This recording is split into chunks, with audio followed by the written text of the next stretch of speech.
commentary to Genesis chapter 1. When you read Genesis chapter 1, you have to try to figure out who is writing it at one level. And as later I'm hoping to show you, that even though somebody's writing it at one level, there is something else behind it that it's at another level, at a much higher level. And they call that the Holy Spirit. But just reading it at face value, right? You would say, okay, well, Moses was writing something that he saw. He's looking at the world, and he must have concluded that those things were so, right? It's just deductive reasoning.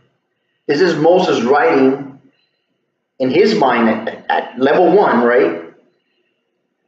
He's writing it and he's saying, well, it must have been so, based on what he's observing.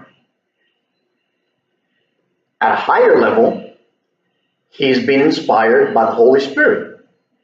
And you would say, well, that doesn't quite seem to be right, because I am looking at the world and I'm looking at dinosaurs and fossils and billions of years and everything that it is being thought towards right now. And we could see, well, this kind of doesn't go along.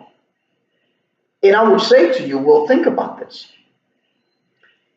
How would you explain to people with simple minds the creation of the world?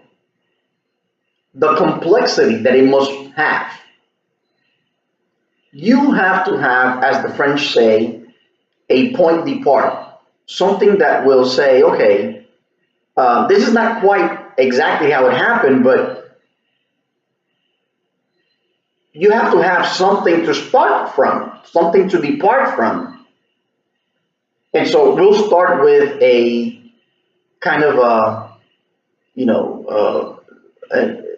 a message that is just an observation of the world around you, but it is not quite exactly the way it was done.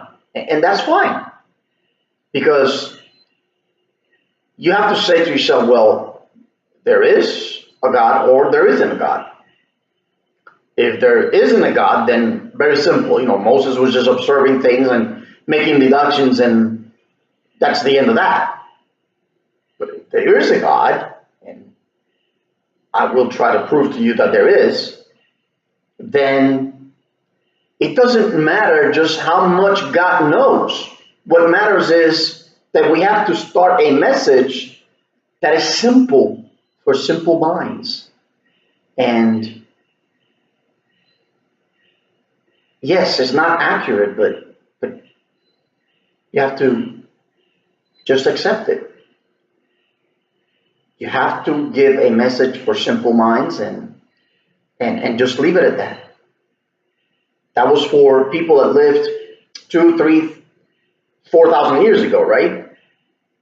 I don't know exactly when Moses wrote the Genesis, but it had to be for people with simple minds, people that didn't have access to, electron microscopes and Hubble telescopes and, DNA sequencing and, plans on how to terraform a planet and so on and so forth. But as you will see, there is some higher intelligence behind the scriptures.